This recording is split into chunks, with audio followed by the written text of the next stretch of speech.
2076 सालको अन्त्य र 2077 सालको आगमन मानव समुदायको लागि निकै चुनौतीपूर्ण रहेको छ।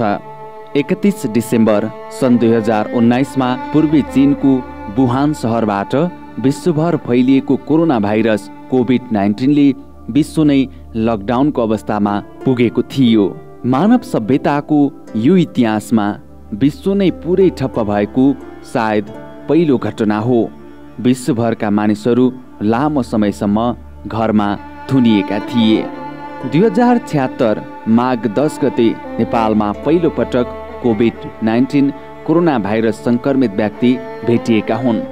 चीनबाट फर्किएका उनको उपचार भएर घर फर्किएपछि दोस्रो संक्रमित 2076 चैत्र 10 गते भेटिएका हुन्। त्यसपछि खुल्ला सिमाना रहेको छिमेकी भारतमा संक्रमितको संख्या बढ्न थालेपछि नेपालले पनि 2076 चैत्र 11 गतेदेखि देशमा लकडाउनको घोषणा गरेको थियो। लकडाउनले नेपालमा सबै क्षेत्र प्रभावित पारेको छ। विकास निर्माण र अन्य गतिविधिहरू लामो समयसम्म ठप्प रहे। कोरोना भाइरसलाई फैलिन नदिन सबैभन्दा राम्रो उपाय भनेको नै एकान्तवास भएकोले सबै घरभित्र नै बसेका छन्। विश्व नै यो भाइरसबाट थला परिरहेको बेला यो भाइरसबाट बच्न गुल्मे जिल्लामा रहेका नगर तथा गाउँपालिकाहरूले पनि विभिन्न कदमहरू चालेका छन्। भारत तथा अन्य तेस्रो मुलुकबाट फर्कने नागरिकहरूको उद्धारमा जुटिरहेका छन्। पहिलो कुरा यहाँ यो निरीक्षणको सिलसिलामा आउँदा क्वारेन्टाइनमा बस्ने सबै व्यक्तिहरूसँग उहाँलाई बाहिर बरन्डामा बोलाएर हामीले कुराकानी गऱ्यौँ। कुराकानी गरेपछि हामीले गरेको व्यवस्थाको सन्दर्भमा उहाँमाथिलाई प्रकाश पारेको। जस्तै हामीले खुला सिमानाबाट यहाँ उहाँलाई ल्याएको कुरा, सीमा नाकाबाट, अनि सँगसँगै खाना व्यवस्थापनको विषय, अनि त्यसपछि यहाँ स्वयंसेवक व्यवस्था गरेको, सुरक्षा टिमको व्यवस्था गरेको कुरा, यहाँको एउटा समिति मार्फत व्यवस्थापन गरेको कुरा, एउटा प्रतिनिधिहरूले यसको संयोजित गरेको कुरा, अनि स्वास्थ्य टिम खटेको कुराको बारेमा, त्यो व्यवस्थापनको बारेमा उहाँलाई जानकारी गराइसकेपछि अनि सँगसँगै उहाँलाई तपाईँको गुनासो के छ त यस विषयमा, क्वारेन्टाइन व्यवस्थापनको सन्दर्भमा अहिलेसम्म पाएको अनि तपाईँले खाएको खाना को कस्तो छ भनेर भन्दा उहाँहरूले यस विषयमा सबैले चाहिँ सबै लगभग धेरै सहभागी बाहिर सबै नै आउनुभयो बाहिर। त्यसमध्ये उहाँले यो खाना व्यवस्थापनको बारेमा, यहाँ भएको व्यवस्थापनको बारेमा उहाँले चाहिँ चित्त बुझाएको, सन्तुष्ट भएको, त्यस्तो खास गुनासो नभएको कुरा मसँग गर्नुभयो। तपाईँ यहाँ लगायत अन्य ठाउँहरूमा पनि अनुगमन निरीक्षण गरिरहनु भएको छ क्वारेन्टाइनमा। अन्य ठाउँमा चाहिँ कस्तो पाउनु भएको छ? अहिले के छ भने खास गरी क्वारेन्टाइनमा बस्ने व्यक्तिहरूलाई अलिअलि मानसिक तनाव हुने, खास गरी दीर्घ रोगीहरू जो पनि हुनुभएको छ, उहाँले नियमित औषधि खाइरहेका मान्छेहरूको हकमा अलिक बेसी तनाव भएको जस्तो अनुभूति भएका कुराहरू हामीसँग आएको छ। त्यसलाई उहाँले हामीले सान्त्वना पार्ने कुरा, अनि त्यो दीर्घलाई अन्य चाहिँ औषधि व्यवस्थामा गाह्रो साबित भए त्यसलाई सहजीकरण गर्ने कुरा हामीले गरेका छौँ। सँगसँगै अलिकति चाहिँ धेरै जसो के देखिन्छ भने अब आरडिटी पोजिटिभ आएपछि मात्रै पिसिआरमा जानुपर्ने हाम्रो चाहिँ अहिलेको व्यवस्था छ। विद्यमान व्यवस्था हामीले जे गरेका छौँ, जे व्यवस्था अहिले देशभरि भएको छ, त्यही व्यवस्थाभित्रबाट कहिलेकाहीँ आरडिटी को साथसाथ पिसिआर पनि गरिदिए हुँदो भन्ने क्वारेन्टाइनवासीहरूको भनाइ आइरहेको छ। स्थानीय स्तरमा क्वारेन्टिनको निर्माण तथा आइसोलेसन निर्माण गरेका छन्। यस्तै कार्यहरूको लागि गुल्मे जिल्लाको बी टेलिभिजनले के कस्ता प्रयासहरू भएका छन् त भनेर रिपोर्टिङ गरेका थियौँ। सत्रकोट गाउँपालिकाको वार्ड नम्बर 1 अन्तर्गत हाम्रो यो धेरदिनी माविमा क्वारेन्टाइनमा रहनुभएका हाम्रो जनताहरूमा आरडिटी परीक्षण गर्दा पहिला 2 जना र अहिले 3 जना पोजिटिभ देखिएको छ। यसमा चाहिँ 2वटा आरडिटी परीक्षण पठाएको हाम्रो हिजो मात्रै रिजल्ट आइसकेको छ। उहाँको पिसिआर टेस्ट गर्न पठाएकोमा पिसिआरको पनि पोजिटिभ आएर उहाँहरूलाई चाहिँ सान्त्वना दिन, धैर्य गर्न र उहाँहरूको साहस हिम्मत बढाउनका लागि सहानुभूति दिन हाम्रो गाउँपालिकाको टिम यहाँ आएको छ र उहाँहरूको अवस्था सामान्य रहेको छ। अनि आरडिटी परीक्षणका लागि अस्ति आरडिटी गर्दा फेरि 3 जना पोजिटिभ देखिनु भएको छ र त्यो 3 जना पोजिटिभको पनि हाम्रो पिसिआर रिपोर्टका लागि हामी पिसिआर तानेर पठाइसकेका छौँ।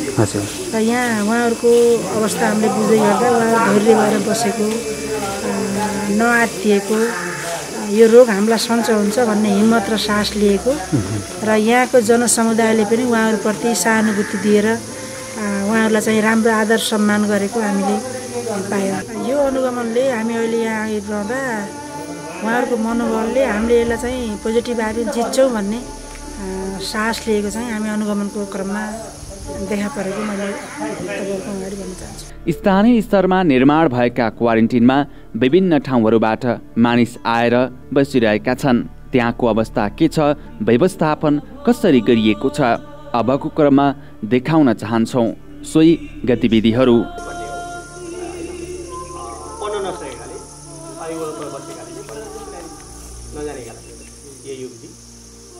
एउटा समस्या चाहिँ अलिकति पिसिआर रिपोर्ट ढिलो आयो।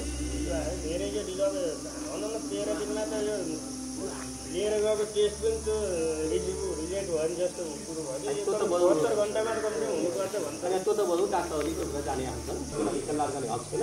ढिलो भयो यो सच्चाइ हो। ढिलो हुनुको कारण मैले बताएँ, छिटो पार्ने हामीले कोसिस गरिरहेका छौँ। अस्ति मात्र पनि हामी त्यहाँको बाहिरको ल्याबमा हामीले पहिलाको सदस्य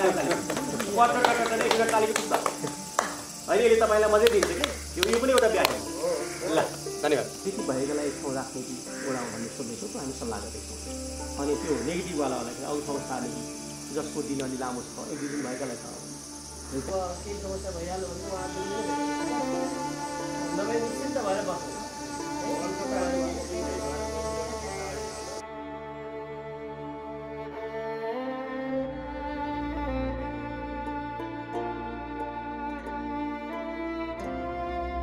सन्तोष बिका हुँगाबाट, मेरो घर टोलगा। कति भयो तपाईँ यो क्वारेन्टिनमा बस्न लागेको? लागेको 12 दिन भयो। 12 दिन भयो। भारत कुन ठाउँमा हुनुहुन्थ्यो? म म्याङ्गलोर। के गर्नुहुन्थ्यो उहाँ? म त त्यही होटलमा नोकरी गएको थिएँ। कति वर्ष अथवा दिन महिना? म त भएको त त्यही 1 वर्ष भएको थियो। हजुर। होटल बन्द भयो। कति समयसम्म खाली रहनुभयो भारतमा? म त भारतमा 3 महिना तक खाली रहेँ भने। खाना बस्न के गर्नुहुन्थ्यो त्यति बेला? साउले दिएको थियो। हजुर। त्यसपछि अब बन्द भयो, अब घर जाउँ साउले। त्यसपछि हामी आएको। केमा आउनुभयो, कसरी आउनुभयो यहाँसम्म? हामी उहाँबाट बस रिजर्भ गरेर आयौँ। अर्का खाँचेका थिए, त्यही कति 35 जना जति थियौँ हामी। बस रिजर्भ गरेर आयौँ। एकजना 5,000 तिरेर आएछौँ। त्यहाँबाट कृष्णनगर आयो। कृष्णनगर आयो, जत्रै दुःख पाएर आएका हामी। पानीमा भिज्दै गाडी नपाइएर त्यहाँबाट आएको पनि हामीले कति एउटाको 300 तिरेर आइयो माल बोक्ने गाडीमा। हजुर। त्यहाँबाट बुटोल आयो। बुटोल आएपछि हामीले बस्न पाइयो। हामीले यहाँको समितिलाई फोन गरेर यहाँको समितिले भन्नुभयो त्यहाँ गाडी आउँदैछ। अन्त गाडीमा हामी आउनु पाइएन, तर हामी आफ्नै पैसा खर्च गरेर आएछौँ। एउटाले 1200 तिरेर आएछौँ उहाँबाट। त्यहाँबाट भ्याउँबाट आएर हामीलाई यहाँ आउने गाडी व्यवस्था भयो। अहिले यहाँको व्यवस्थापन चाहिँ कस्तो छ? खाना यताउति केही समस्या? खाना त ठिकै छ, खाना बस्न राम्रै छ। अनि दिउँसोमा कसरी समय व्यतीत गरिरहनु भएको छ यहाँले? दिउँसोमा त के गर्ने, यता हिँडडुल गर्ने, मोबाइल चलाउने, गाना सुन्ने, त्यही त चाहिन्छ। वाइफाईको व्यवस्था छैन। कति दिनपछि चाहिँ तपाईँको आरडिटी चेक हुन्छ? हाम्रो त 14 दिनपछि। यहाँलाई के लाग्छ, म सङ्क्रमित छु जस्तो लाग्छ? अब त भगवान्को उपर छ, अब के हुन्छ। कोरोना लाग्यो भने पनि जित्छु भन्ने उच्च मनोबल चाहिँ राख्नु भएको छ? हजुर, अब त राख्नै पर्यो। विष्णुप्रसाद भण्डारी होइन, यो क्वारेन्टाइनमा आएका साथीहरूलाई चाहिँ लगभग अब तपाईँको 11 गतिदेखि सुरु भएको। अहिलेसम्म मैले खाना पकाएर खाना दिएँ, ज्वानो पानी, गरम पानी होइन। अनि उसले माया जतिका अब सर्वस्व चिजहरू ल्याएर दिने कार्यक्रममा जुटिरहेको छ। एक्लै हुनुहुन्छ यहाँ त धेरै सङ्ख्यामा हुनुहुन्छ? एकजना अब स्वयंसेवकको रूपमा पानी खोल्ने भाइ छ। उसले सामान्य केही साँझको बेलामा अनि बिहान बेला यसो 1-आधा घन्टा आएर सपोर्ट गर्छ, खाना खाने बेलामा नभए एक्लै। तपाईँ यहाँ काम गर्दा जोखिममा पनि उत्तिकै हुनुहुन्छ, अनि कस्तो लागेको छ तपाईँलाई? चाहिँ सुरक्षित छु जस्तो लाग्छ कि? यस्तो भयो सबैको हेर्दाखेरि त काफी हद तक म आफै सुरक्षित छु कि जस्तो मलाई महसुस भएको छ। अरू पनि गाउँमा त प्रशस्तै युवाहरू हुनुहुन्थ्यो होला, उहाँले चाहिँ गर्न खोज्नु भएन, चाहनु भएन, तपाईँ मात्र एक्लै किन? खोज्नु चाहिँ यहाँको उसले समितिले मान्छे खोजेर हिँडिरहेको हो। खोज्दै पनि यो उसबाट हाम्रो स्कुलको मात्र त्यो गेटदेखि भित्र मात्रै मान्छे छिर्न डराएको कारणले म एउटा होटल व्यवसायी जस्तो पनि थिएँ र यसमा चाहिँ मैले यसको सामना गर्छु। केही बेर ठिकै छ, म मात्र केही हुने होइन, सेफ्टी रहे जे पनि हुनसक्छ भनेर म चाहिँ आफूलाई लाग्नु परेको छ। अनि खानाहरू तपाईँले दिँदाखेरि उहाँहरूलाई छुट्टै राखिदिनु भएको छ उहाँहरूको भाँडाकुँडामा आफैले तपाईँले पकाएर तयार गरेर दिनुहुन्छ खाना पकाएर म आफ्नो भाँडामा ल्याउँछु अनि उहाँहरूले त्यो डेस्क छ डेस्कको माथि आफ्नो थाल प्लेट राख्नुहुन्छ अनि त्यसपछि उहाँहरू पछि हट्नुहुन्छ मैले आफ्नो थालमा निकालेर उहाँहरूको उसबाट माथिबाट खाना दिने अनि पानी चाहिँ उसमा टच नगरिकन त्यसरी दिएर गुन्टुङ तल टुनीबाट यता अनि इन्डिया के को लागि जानुभएको म थियो आगो लाएर म आफै डरियो आगो लाग्दाखेरि त्यसैका उसले औषधि गर्न गएको औषधि गरेर अब बन्द भयो फेरि यो बन्द हुँदाखेरि म त्यहाँबाट फेरि खुलो 2 महिनापछि खुलो त्यहाँबाट घर आउनु पऱ्यो 14 दिन त यहीँ काटिन्छ 7 दिन घर गएर बसिन्छ भनेर त्यहाँबाट हिँडियो को आउनुभएको थियो इन्डियाबाट फर्किँदाखेरि त मेरो छोरो जेठाजेठी बुहारी थिए उहाँहरू कहाँ आउनुहुन्छ अहिले तिनीहरू अहिले घरमा छन् छुट्टै बसिया अहिले यहाँ मेरो रिपोर्ट नआउने नि भनेर कसैकी त छोइनी नै अनि यहाँ चाहिँ बसाइ कस्तो छ खानपानको अवस्था खानपान हामीलाई ठिक छ खुसी हुनुहुन्छ खुसी छ खाना बस्नलाई हामीलाई खुसी राजी छ नमस्ते मेरो नाम रेणु रजाली मेरो घर चाहिँ गुल्मी दरबार गाउँपालिका वीरबास काम चाहिँ कहाँ गर्नुहुन्छ छत्रकोट 1 हुङ्गामा अनि अनमु ठाउँमा चाहिँ अहिले यो झेर्दी आधारभूत विद्यालयको क्वारेन्टिनमा कतिजना हुनुहुन्छ अहिले चाहिँ 5 जना मात्र हुनुहुन्छ उहाँहरूको कस्तो कस्तो रिपोर्ट छ रिपोर्ट त 2 जनाको चाहिँ आरडिटी पनि पोजिटिभ आयो पिसिआर पनि पोजिटिभ आयो अनि 3 जनाको चाहिँ अब आरडिटीको पोजिटिभ आयो पिसिआरको चाहिँ आउनु बाँकी छ उहाँहरूको स्वास्थ्य अवस्था कस्तो छ अहिले अहिले त एकदमै नर्मल छ उहाँहरूको त त्यस्तो केही पनि लक्षण देखेको छैन आरडिटी पोजिटिभ आउनु भएकोहरूको पनि नर्मलै छ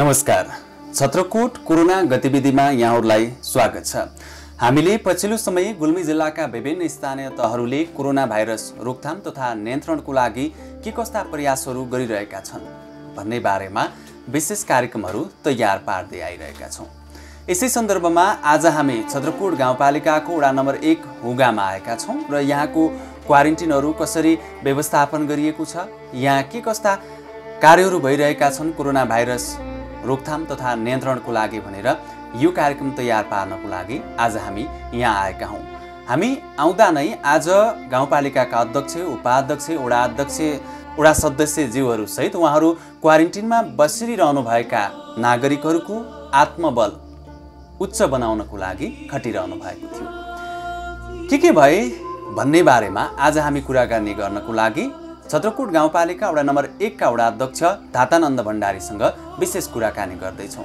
आउनुहोस् उहाँलाई स्वागत गरौँ स्वागत छ यहाँलाई धन्यवाद आरामै हुनुहुन्छ ठिकै छ तपाईहरु ठिक छौँ हामी पनि कोरोनाको महामारी छ सामाजिक दूरी कायम राख्दै विभिन्न स्थानीय तहमा पुगेर हामी विशेष गरी वडा अध्यक्षज्यूहरूसँग र क्वारेन्टिनमा बस्नुभएका नागरिकहरूसँग त्यहाँको अवस्था के छ भनेर बुझेका छौँ कोरोना महामारी छ तपाईँ चाहिँ यो भाइरसबाट त्रसित हुनुहुन्छ कि सचेत हुनुहुन्छ पहिलो कुरा त यहाँलाई धन्यवाद जुन यो कोरोना भाइरसको अभियानमा कसरी न्यूनीकरण गर्न सकिन्छ र कुन वडाले कुन गाउँपालिकाले के ढङ्गबाट कार्यक्रमहरू अगाडि बढाएको छ यो न्यूनीकरण गर्नका लागि भन्ने उद्देश्यले छत्रकोट गाउँपालिका वार्ड नम्बर 1 को वडा कार्यालयसम्म आइपुग्नु भएको छ यहाँहरूलाई धेरै धेरै धन्यवाद र विषय प्रवेश गर्नुपर्दा यो कोरोना भाइरस जुन विश्वव्यापी रूपमा फैलेको रोग हो यो रोग नेपालमा पनि प्रवेश भयो र हुँदै हाम्रो गाउँपालिका र हाम्रो वडामा समेत यो आएको छ र वर्तमान परिप्रेक्ष्यमा भन्नुपर्दा हामीले पहिलो चरणमा पालिका स्तरीय संयन्त्रको एउटा बोर्ड गठन गर्यौं समिति गठन गर्यौं त्यसपछि वडामा आएर हामी राजनीतिक दलका संयन्त्रहरू स्वास्थ्य कर्मी विद्यालयका प्रहहरू र वडा सदस्यहरू वडा सचिव लगायतको एउटा कोरोना भाइरस व्यवस्थापन तथा नियन्त्रण एउटा समिति पनि हामीले वडामा गठन गरेका छौँ र त्यसको अनुरूपमा हामीले पहिलो पटक यो राज्यले निर्णय गर्नुभन्दा पहिल्यै छत्रकोट गाउँपालिकाले कोरोना भाइरसका कारणले जसले दैनिक ज्यालादारी काम गरेर आय आर्जन गरेर चुलो चौको जलाउने गर्थे तिनका लागि केही राहत दिनुपर्छ भनेर हामीले निर्णय गऱ्यौँ र जस अन्तर्गत हामीले निर्णय गर्दा 4 जनाको परिवारलाई एउटा परिवार सम्झेर उनीहरूलाई 25 किलो चामल 1 किलो दाल 1 किलो नुन अनि 1 किलो तेल 2वटा हात धुनको लागि सफा रहनको लागि साबुन दिने भनेर एउटा नम्स बनायौँ र जसमध्ये पछि सङ्घीय सरकारले पनि त्यही किसिमको पोलिसी निर्धारण गर्यो र हामीले जहिले पनि जहाँ पनि देख्ने गरेको के हो भने तपाईँहरू मिडिया गर्मी भएको कारणले राहत पाउँदा हुने खानेले राहत पाउने र जनप्रतिनिधिहरूका नजिकका मान्छेहरूले विशेष राहत पाउने गरेको भनेको हामीले सुनेका आधारमा हामीले यसलाई थप व्यवस्थापन गर्नुपर्छ र यो भनेको पारदर्शी ढङ्गबाट अगाडि बढाउनुपर्छ भन्ने उद्देश्यले फेरि हामी वडाको जुन एउटा व्यवस्थापकीय समिति छ त्यसको आधारमा हाम्रो वडामा 5वटा ब्लक छन् र 5वटै ब्लकमा हामीले निर्धारण गरेका ब्लकमा जनप्रतिनिधिहरूलाई संयोजक मान्ने गरी हाम्रो वडामा के व्यवस्था छ भने 5वटा ब्लकमा हाम्रा वडा सदस्यज्यूहरूलाई ब्लक विभाजन गरिएको छ जसमध्ये त्यो ब्लकको संयोजन वडा सदस्यज्यूहरूले गर्नुहुन्छ र उहाँलाई संयोजक बन्ने गरी सम्बन्धित ब्लकका राजनीतिक दलका विशेष गरेर हामी कहाँ नेकपा र नेपाली काङ्ग्रेस 2टा पार्टीहरू अलि अगाडि भएको कारणले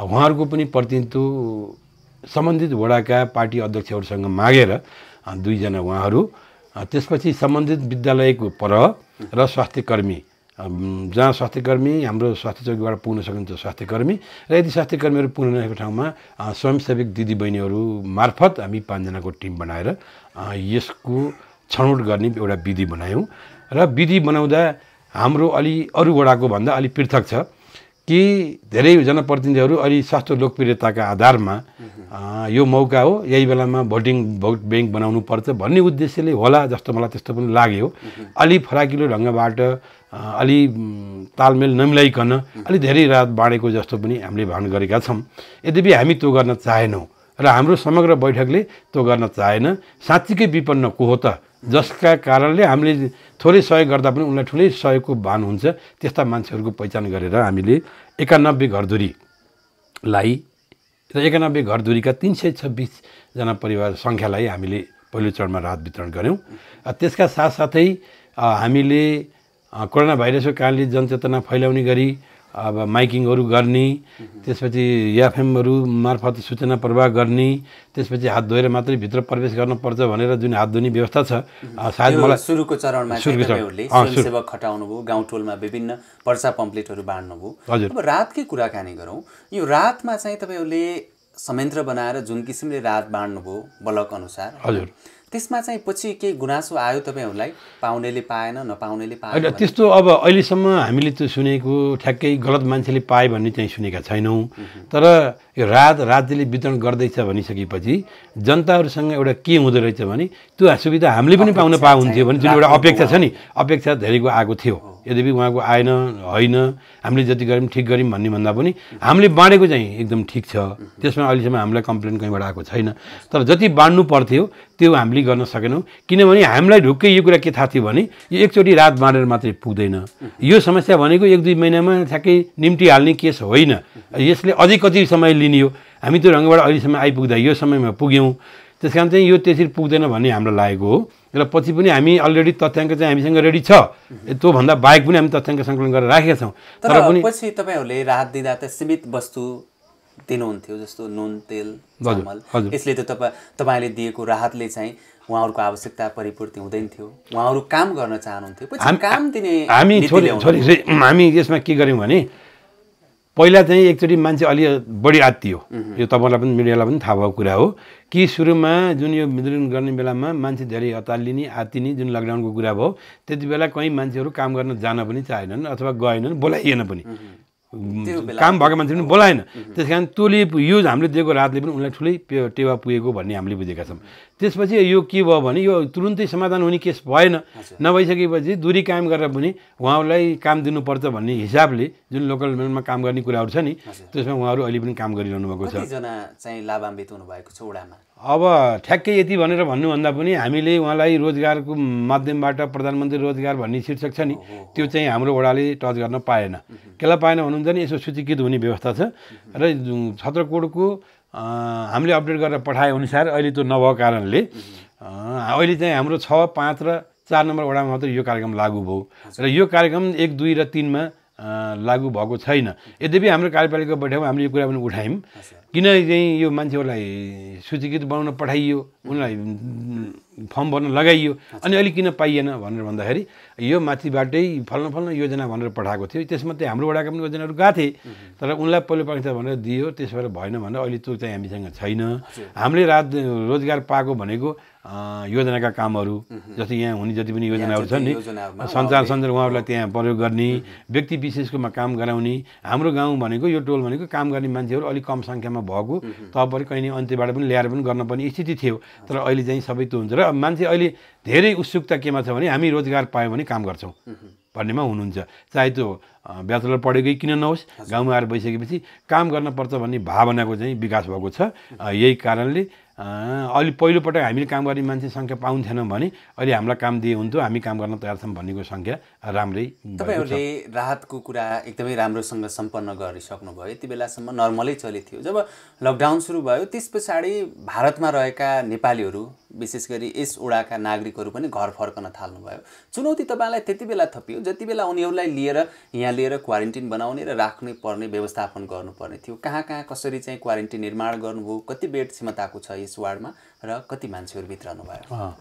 ठिक छ, त्यो विषयमा हामीले समयमै बुद्धि पुर्याएको हो भन्ने हामीलाई लाग्छ कि हामीले तेस्रो मुलुक र इन्डियामा रहेका मान्छेहरूको तथ्याङ्क सङ्कलन गऱ्यौँ जसमध्ये हाम्रो तथ्याङ्कमा महिला स्वयंसेविका, जनप्रतिनिधि, वडा सचिव सबैको तालमेलबाट तथ्याङ्क सङ्कलन गर्दा 710 जना बाहिर भएको हामीसँग रेकर्ड आयो। त्यसमध्ये 407 भनेको इन्डियाको हो र 303 चाहिँ थर्ड मुलुकको हामीसँग तथ्याङ्क छ। र हामीले यो अहिले पछिल्लो पिरियडमा अब मान्छेहरू विदेश इन्डियाबाट आउने खासै गरेर यो विदेशमा आउने प्लेनहरू रोका भइसकेपछि विदेश थर्ड मुलुकबाट आउने सम्भावना कम देखियो र इन्डियाबाट आउने हुन्छ भनिसकेपछि हामीले यहाँ 2टा विद्यालयहरूलाई यहाँहरूले पनि देखिसक्नुभयो, जनजागृति मावि र झेर्दी निवामीलाई क्वारेन्टाइनको व्यवस्थापन गर्ने भनेर हामी लाग्यौँ। र त्यो गर्दै गर्दा पनि हामीले 2टै क्वारेन्टाइनमा छुट्टै क्वारेन्टाइन व्यवस्थापन समिति भनेर गठन गरेका छौँ जसमा विद्यालय व्यवस्थापन समितिको अध्यक्ष माथिको विद्यालयको पनि र तलको विद्यालयको पनि उहाँहरूलाई संयोजक हुने गरी त्यो बेगका जनप्रतिनिधि, त्यो विद्यालयका लगायत स्वास्थ्य कर्मी, अन्य राजनीतिक दलका प्रतिनिधिहरू समेत गराएर व्यवस्थापन गरेका छौँ। 2टै क्वारेन्टाइनमा हामीले 9 सदस्यीय समितिहरू छन्। र यद्यपि जो समितिहरू बनाइयो हामीलाई कस्तो लाग्यो भने अरू केसमा समितिमा रहन, आफ्नो पर्फर्मेन्स देखाउन अलि इच्छुक हुनुहुन्थ्यो भने यो केस अलि खतरा, अलि डेन्जर, डरलाग्दो र मान्छेलाई अलिकति त्रास पनि भएको भएर होला सबै समितिका सदस्यहरूले जुन ढङ्गले उत्साह देखाउनु पर्ने थियो यद्यपि त्यो सबैले नदेखाए पनि मेजर पोस्टमा रहेकाहरूले समयमा हाम्रो आवश्यकता अनुसार सपोर्ट गर्नुभएको छ। र हामीलाई के लागेको छ भने हामी जनप्रतिनिधिहरू मेरो वडाको जनप्रतिनिधि साथीहरू जति बेला पनि उहाँहरू खट्नुहुन्छ र कर्मचारी साथी पनि सचिवज्यू पनि अहिले पनि आज 3 बजे बन्द हुनुपर्ने हामी तल गयौँ, तपाईँ बस्नुहोस् भने बस्नु भएको छ, भोलि शनिबार आउनुहोस् यहाँ काम पर्यो भनेर आउनुहुन्छ, रात दिन उहाँ खट्नु भएको छ। जनप्रतिनिधि र कर्मचारीको बिचमा तालमेल मिलेको छ हामी यहाँ र अरू सपोर्ट गर्नेले पनि सहयोग मागेकाले पनि तरुण दलका साथीहरू, युवा सङ्घका साथीहरू उहाँहरूलाई पनि यो पर्यो भने खट्नुहुन्छ, त्यो अब काममा लगाउने तौर तरिकामा पनि भर पर्ने कुरा हो। क्वारेन्टिनमा बसिरहनुभएका नागरिकहरूलाई समाजले चाहिँ अरू सङ्घ संस्थाहरूले चाहिँ कतिको सहयोग गर्नुभएको छ हामीले सुन्छौँ थुप्रै। त्यो हामी कहाँ त्यति धेरै रूपमा सहयोग गर्न आउनुभएको छैन। केलाई भन्दाखेरि उहाँहरूलाई लाग्यो होला यो राज्यले व्यवस्था गरेको छ, यहाँहरूले आह्वान गर्नुभएको छ। हामीले भन्यौँ त्यस्तो ठ्याक्कै फल्नु संस्था तपाईँ के गर्नुहुन्छ भनेर एउटा बार्गेनिङको हिसाबले गइन्छ नि, कहीँ जाँदाखेरि कुनै कार्यक्रम सम्पन्नै गर्नुपर्ने हिसाबले हामी गएका छैनौँ। यद्यपि हामीले चाहिँ तपाईँहरू पनि सहयोग गर्नुहुन्छ खुला छ भनेर हामी भन्यौँ। त्यसमध्ये हामीलाई यो लर्ड बुद्धले 2-3टा PPIहरू ल्याएर दिएको छ, कसैले चाहिँ यहाँ सेनिटाइजरहरू बाँड्नु भएको छ होइन, सामान्य रूपमा गर्नुभएको छ र अरू त्यस्तो ठुलै धनराशि त्यहाँ सञ्चालन गर्नुहोस् भनेर एकमुद्दा आएको छैन। र अर्को कुरा फेरि हाम्रो छत्रपति गाउँपालिकाले सहयोग गर्ने काममा एकद्वार प्रणालीबाट गर्ने भनेको कारणले पनि हामीले वडा वाइज रूपमा हाम्रो वडालाई छुट्टै रूपमा सहयोग गर्नुहोस् भनेर हामीले त्यस्तो आह्वान गर्दै सहयोगी दाताहरू खोज्दै हिँडेका पनि छैनौँ। र अर्को सरलाई मैले स्मरण गर्न चाहेँ कि हामीले यो कर्म सकिसकेपछि अब के गर्ने त भनेर फेरि दोस्रो चरणमा हामी मिटिङ बस्दाखेरि अब यो साँच्चीकै यो एक दिन दिएर 15 दिनको लागि रात दिएर यो कति दिन चल्ने हुँदैन। त्यस कारण जनताहरूलाई टेन्सन पाउनुपर्छ, हामी मास्क वितरण गर्नुपर्छ भनेर हामीले 5000 पिस मास्क ल्याएर प्रत्येक घर परिवारका सबै सदस्यहरूलाई 2 टाका दरले हामीले मास्क पनि वितरण गऱ्यौँ। र त्यसमा अब गाउँपालिकाबाट आउने कुरा आफ्नो ठाउँमा थियो, यद्यपि हामीले छुट्टै 5000 मास्क ल्याएर पनि वितरण गरेका हौँ। र क्वारेन्टाइनको हिसाबमा भन्नुपर्दा एकछिन हामीलाई साह्रै गाह्रो भयो। किन गाह्रो भयो भन्नुहुन्छ भने 5 जना 6 जनाको टोली ल सुन्योला आयो, उहाँ आयो, यहाँ आउँदैछौँ, उहाँ जाँदैछ भनेपछि हामी नेपालको बोर्डरबाट यहाँसम्म ल्याउनलाई उहाँहरूलाई निःशुल्क ल्याउने प्रयत्न गऱ्यौँ। र गाडीहरू जान नमान्ने, ल्याउन नमान्ने भएको हुनाले त्यो समायोजन गरेर त्यहाँसम्म ल्यायौँ। पछि चाहिँ उहाँहरू केही आफै गाडी पनि हायर गरेर आउनुभयो। र यहाँ ल्याएर राखिसकेपछि समाजमा हामीले अलिकति के बुझ्यौँ भने त्यहाँबाट त्यहाँ लाने, त्यहाँबाट त्यहाँ लाने, मान्छे ल्याए यो कर्नै ल्याए, यहाँ अब बर्बादै हुन्छ, ल्याउनु हुन्न भन्ने कुरा निक्लियो। तर पनि हामी अहिले देखिसक्नुभयो तपाईँहरूले, हामी लगभग त्यहाँ 12 कोठासितको एउटा विद्यालय यहाँ प्रयोग गरेका छौँ। र अहिलेसम्म हामीसँग इन्डियाबाट आएको सङ्ख्या भनेको 80 हो। 80 मध्ये अहिले हामीसँग 38 र 5 43 यहाँ छन्। बाँकी तिनी डिस्चार्ज भएर घर गए र होम क्वारेन्टाइनमा बस्ने व्यवस्था भएको छ। र जसमध्ये हामी कहाँमा पहिलो चरणमा 4 जना यहाँ आएका हुन् र तल 5 जना 7 जनाको ग्रुप आएको थियो र 2 जना बाहेक अरू आरडिटी नेगेटिभ भएर घर फर्कनु भएको छ। र अहिले टोटलमा हामी कहाँ 12 जना आरडिटी पोजिटिभ हो। त्यसमध्ये 2 जनाको पिसिआर भइसकेको कारणले उहाँको पनि हिजो मात्रै रिपोर्ट आयो। उहाँहरूले बुझ्नु उहाँहरूको पिसिआर मैले थोरै जोडेँ। आज तपाईँहरू अध्यक्ष उपाध्यक्ष अरू वडा सदस्यज्यूहरू, वडा सचिव र तपाईँ आफै पनि खटिनु भएको थियो उहाँहरूको मनोबल उच्च बनाउनको लागि। के कुरा गर्नुभयो उहाँहरूले तपाईँसँग?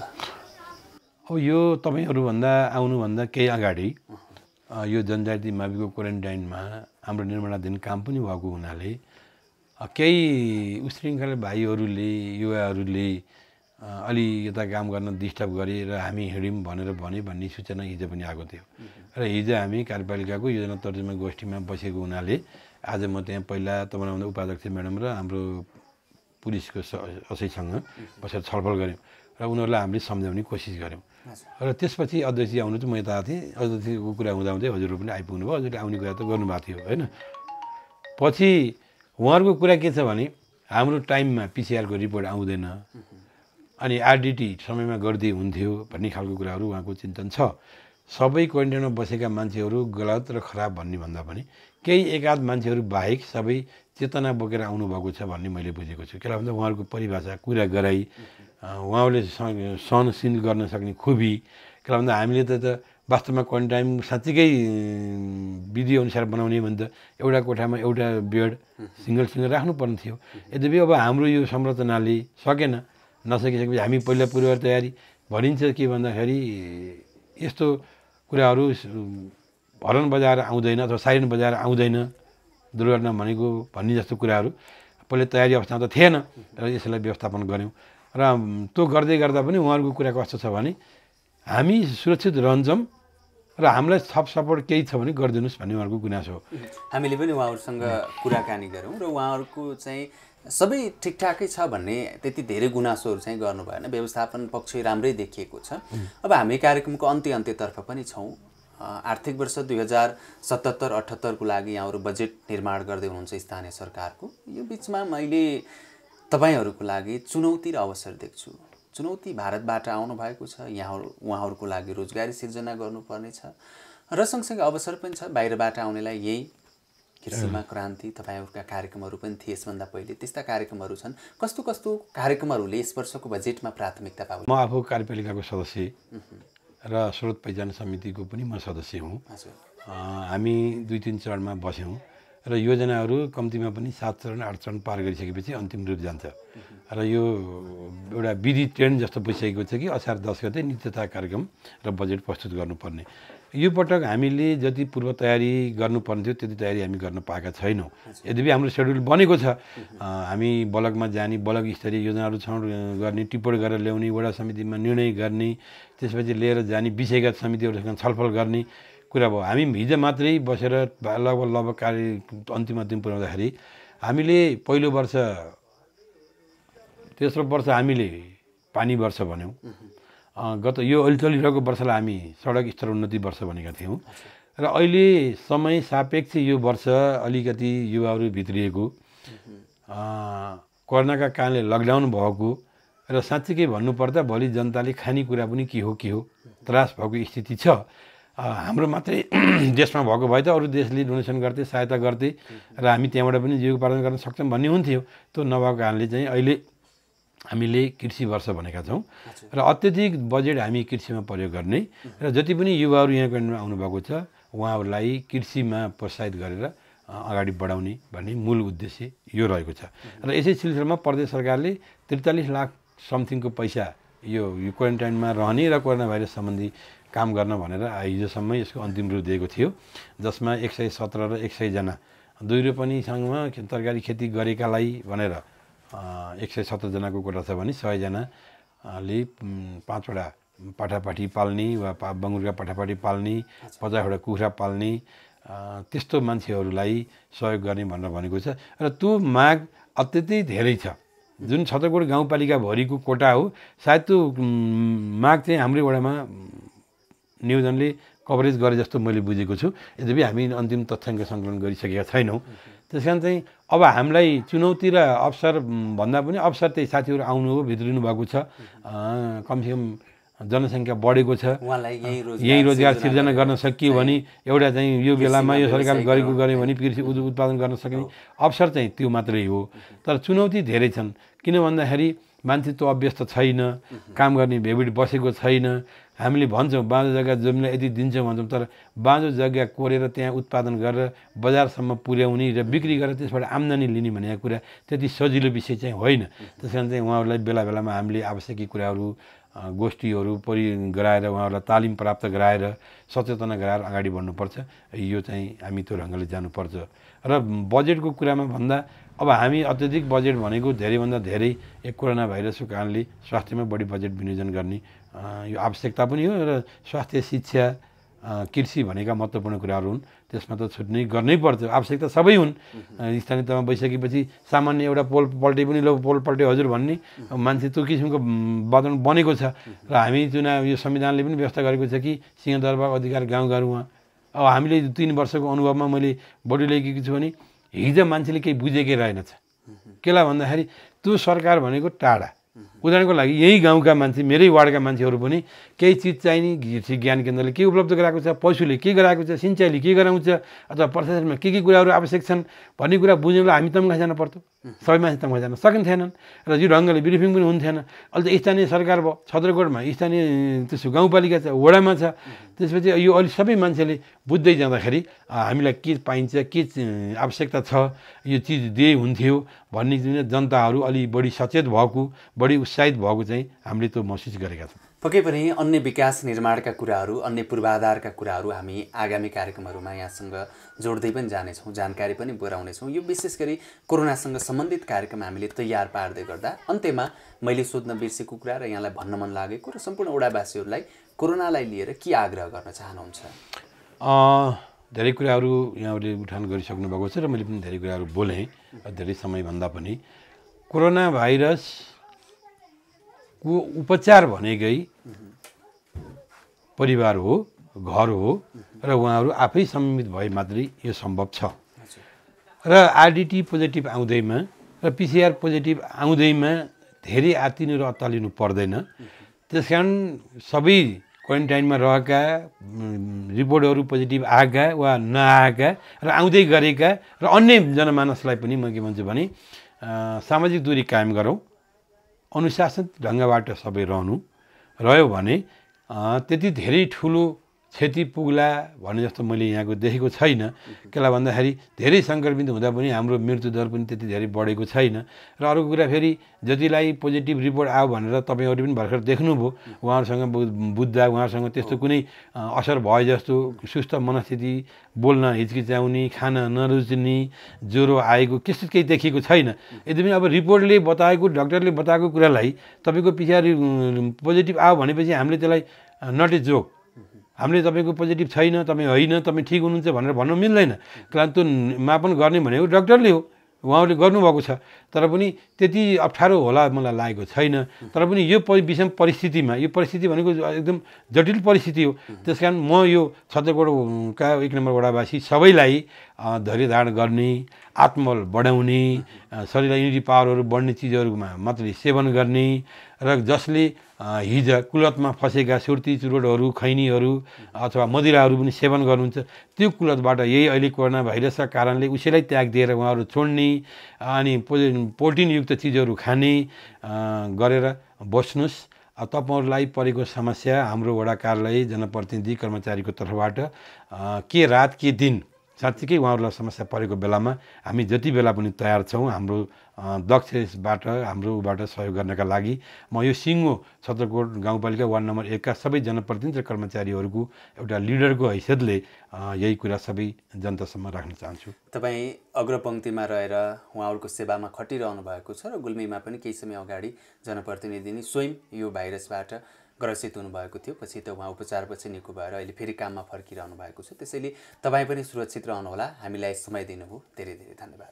यहाँहरू सबैलाई पनि धन्यवाद यो मौका दिनुभयो फेरि पनि यस्तो अवसरहरू प्राप्त गर्नुहोला धन्यवाद।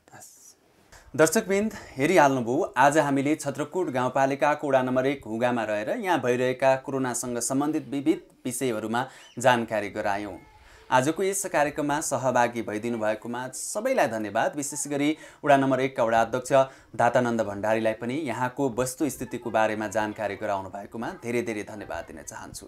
आगामी श्रृङ्खलामा अन्य वडाका विविध गतिविधिहरू कोरोनासँग सम्बन्धित विषयवस्तुहरू यहाँहरूको माझमा राख्दै जानेछौँ। आजलाई यो कार्यक्रमबाट क्यामेरामा अजय जेम्सको साथमा महेश बोरालाई पनि आज्ञा दिनुहोस्। हेर्दै गर्नुहोला बी टेलिभिजन। नमस्ते।